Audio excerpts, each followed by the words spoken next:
The Numbers Game with GIll Alexander on VSiN, the Sports Betting Network. Get your payout before the game's out with BetMGM. Place a moneyline wager on any Thursday night football game, and if your team is up by 10 or more points at halftime, you win. That's a full payout for only half the game, no matter what happens the rest of the way. Simply go to your BetMGM account and opt in each week to the Thursday night halftime payout promotion.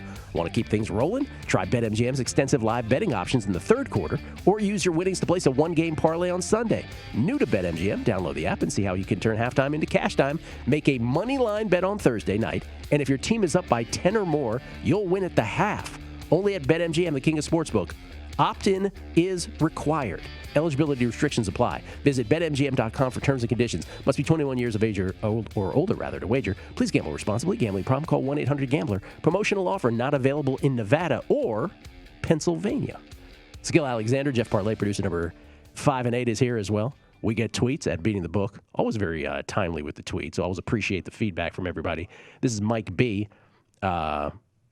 Says NL West runners-up will be more fortunate, however, than the 1967 Baltimore Colts. They went into the final game 11-0-2 and lost to the LA Rams and missed the playoffs on a tiebreaker.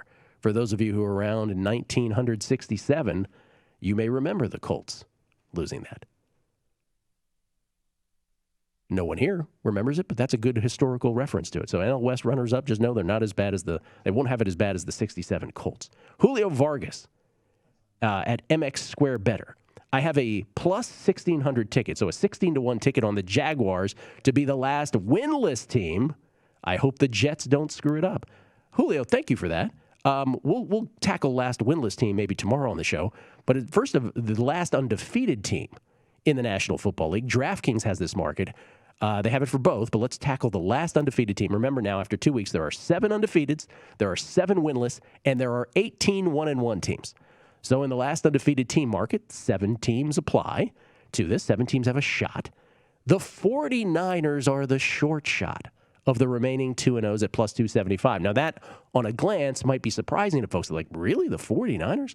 Well, that is largely because the Buccaneers and the Rams play each other this weekend. So one of them, I was about to say, has got to lose. By the way, if they tie, they're still eligible to be the last undefeated team. Keep that wording in mind. So ties will not count, obviously, as a loss, and they should still be eligible in this market. So currently the 49ers are the short shot at plus 275. But a quick glance at the 49ers' schedule moving forward has them playing, of course, Green Bay this weekend, where they're a 3.5-point favorite. But then they're hosting Seattle, and then they travel to Arizona before a Week 6 bye. It's not exactly fun. That schedule doesn't really lend to wanting to play plus 275, in my humble opinion. Buccaneers and Rams, again, who play each other. And right now, the Buccaneers, this money is moving on the Bucs side. The Bucs a small 1-point favorite consensus right now. But the Buccaneers schedule at 3-1, if you think they can get by the Rams, then they're at New England in the Tom Brady returns to face his former team game that mainstream media is going to lose their mind over all week. Then it's a home game against Miami, at Philly, home Chicago, at New Orleans.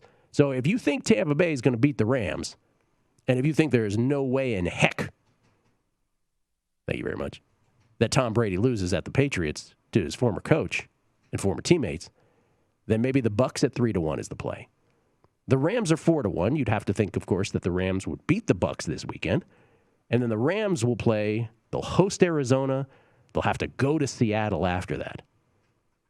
Perhaps a little more of a tougher road to hoe than the Bucs.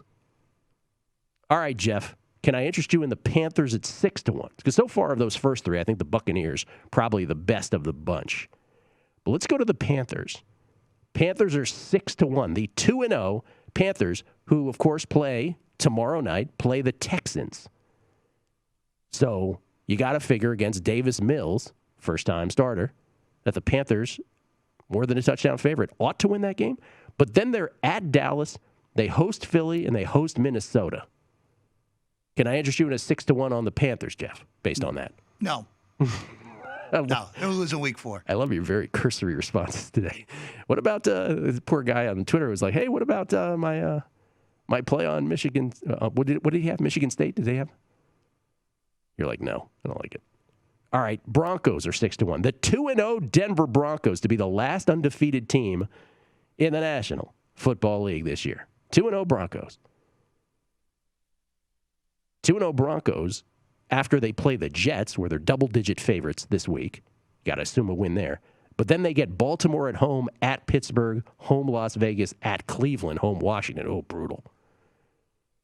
Can I interest you in the Broncos at 6-1? I think I answered that for you.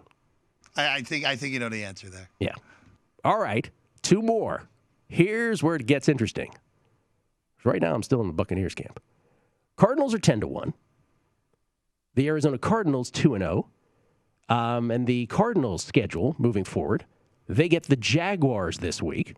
They're a more than touchdown road favorite. Still don't understand that line. Don't know why it's high. Why it's not higher.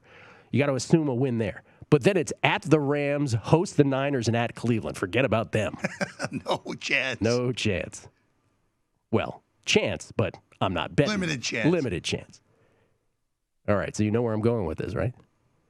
The Las Vegas Raiders are 10-1.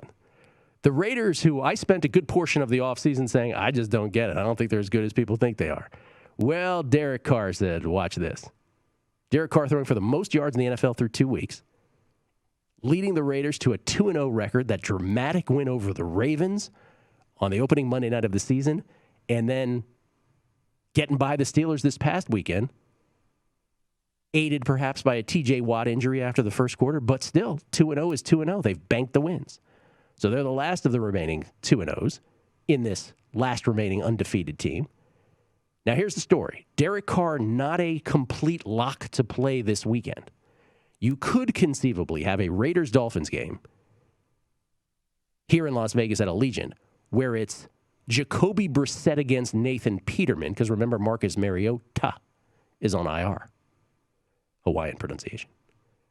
So if that's the case, maybe not. Because in a Brissett versus Peterman matchup, maybe Brissett is actually the better quarterback. Maybe. But let's say Derek Carr does play, and the Raiders, who are favorites, beat Miami. Then they're, ready for this, Jeff? They're at the Chargers, home Chicago, at Denver, home Philly, bye. Remember, the bye plays in here too. You just get the week off for this market. It says last undefeated team. There's no stipulation for a bye. Are the Raiders at 10-1 the best bet on this board, given that schedule? Home Miami, at Chargers, home Chicago, at Denver, home Philadelphia, bye. By the way, at Giants after that.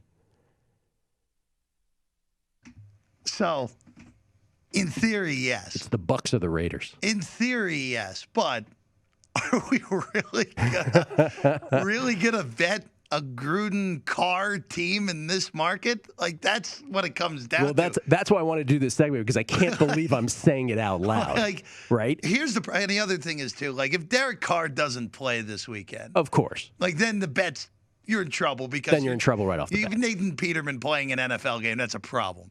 It's a shame Marcus Mariota got hurt on that run. Yeah, it is. Because if Carr was out and it was Mariota, it doesn't matter who's playing quarterback for Miami. Vegas has a better quarterback in that game. So, you know, so on Primetime Action, we did this last night. In Primetime Action, we do a lot of DraftKings season-long markets. And one of the things I always say is, and all of us say, and Matt Brown, Kelly Bidlin, and I say together, is, you know, with these season-long markets where they tie up your money for a long time, and we don't have DraftKings in Nevada, so I can't make these bets myself. But for those who do have DraftKings in your jurisdiction, you know, most of these season-long markets, they're like, I don't know if it's worth a bet, you know, this team to do that, whatever the market is. Oh, most offensive passing yards, you know, offensive rookie of the year is going to change every week. But generally speaking, most aren't sexy enough to, like, keep your money tied up. This is a fun one, I think, because it's not a season long, probably, right? Unless two teams just went mano a mano undefeated, you know, into December. But typically, this will end by the end of October, early November at the latest, generally speaking. So it's not a season-long tie-up of money, and it's a fun bet to have going, both this and the winless market, which we'll look at another day. So I think in one respect, it's more fun than those season longs. But for me, this is either the Buccaneers at 3-1 or dare I say the Raiders at 10-1. If Tampa wins this week, I don't know when Tampa loses. Yeah. That's what it comes down to. But I think Tampa's going to lose this week. So. And if the Raiders win. And the Raiders win. And if the Raiders win Miami and they somehow get by the Chargers, they may be 8-0. How insane is that?